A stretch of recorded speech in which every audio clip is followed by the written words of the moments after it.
Hi guys, so after teaching research project for a few years, what I've discovered is that the most difficult thing that students find with the entire project is coming up with a question that they're interested in, that they can actually research, that evidence does exist for, they can find sources on, and that can hold their interest for up to 3 terms, because research project does go for that long.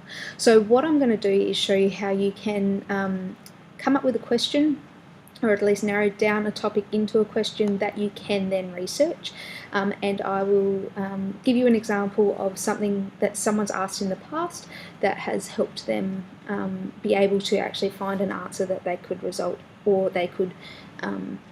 respond to in their outcome, which is actually really, really important.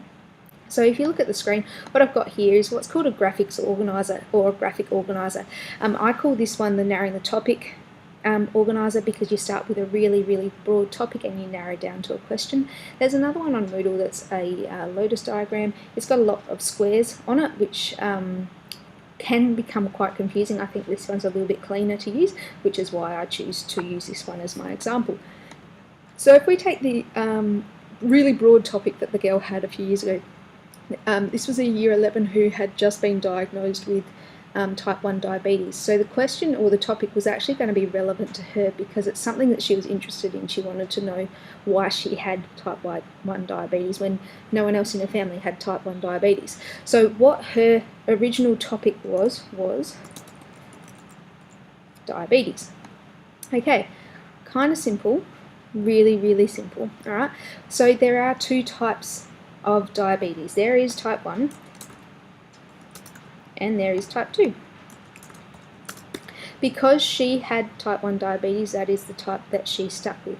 She then wanted to know, she then looked at type 1 diabetes and worked out what different groups in society had type 1 diabetes.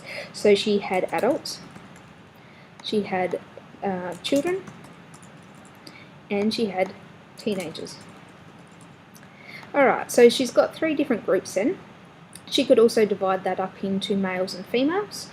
She could also divide that up into something like urban or rural. More people in the country have type 1 diabetes than people in the city have type 1 diabetes.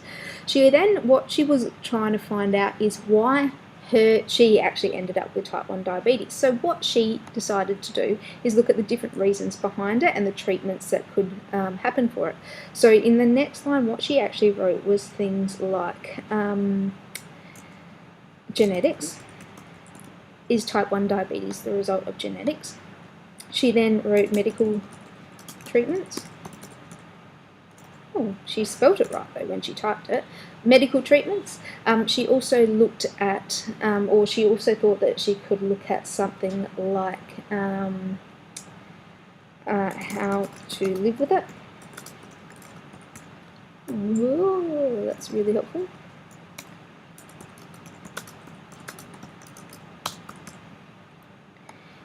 And also any other reasons. So reasons that aren't genetic are actually environmental.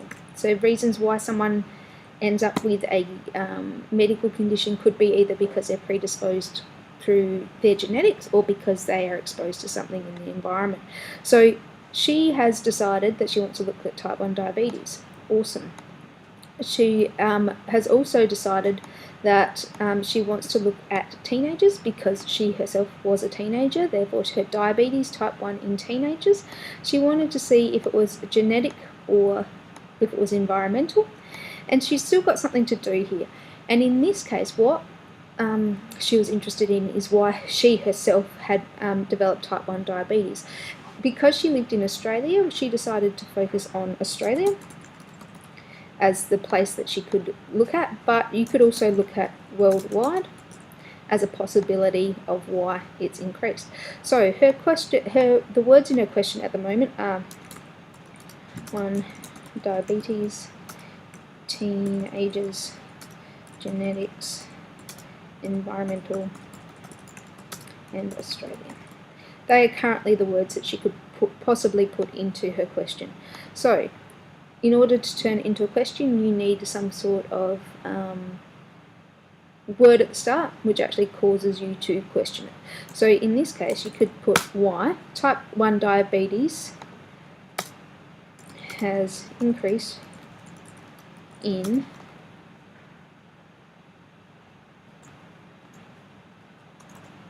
Australia? That is a question.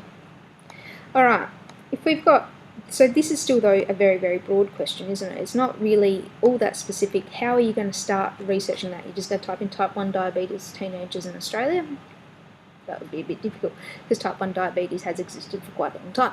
So what she now needs to do is run through these questions down here. Has she got the who? Teenagers, Australia. Yeah, she does. Who is in there? When?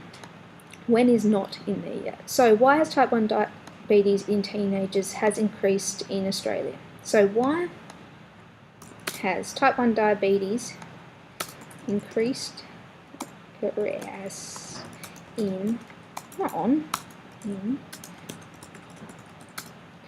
teenagers during 1990 to 2016? That then has a time period, which means that it's going to be easier to research specifically why there's been an increase in the last generation of people. So the when is now covered. The where, Australia, beautiful, it's already in the question. The what is type 1 diabetes.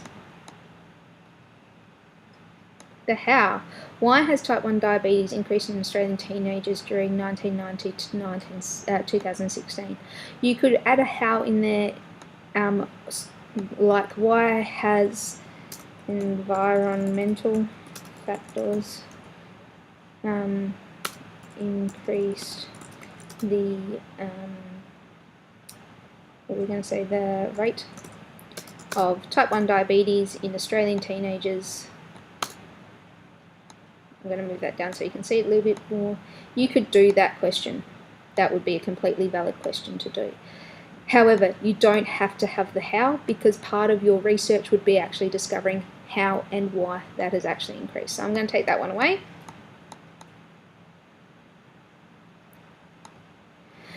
Okay, if you start your question with a why, what you're actually going to end up doing is forcing yourself to show an opinion or in your response, in your outcome, which actually shows synthesis. So my suggestion to you would actually be make sure that your question starts with a why.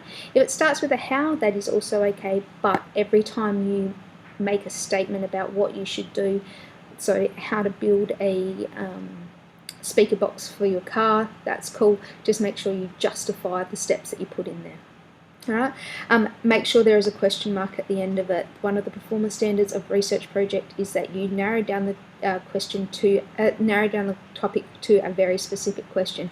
If you don't put a question mark, it's not actually a question, therefore you can only manage a D grade in that performance standard.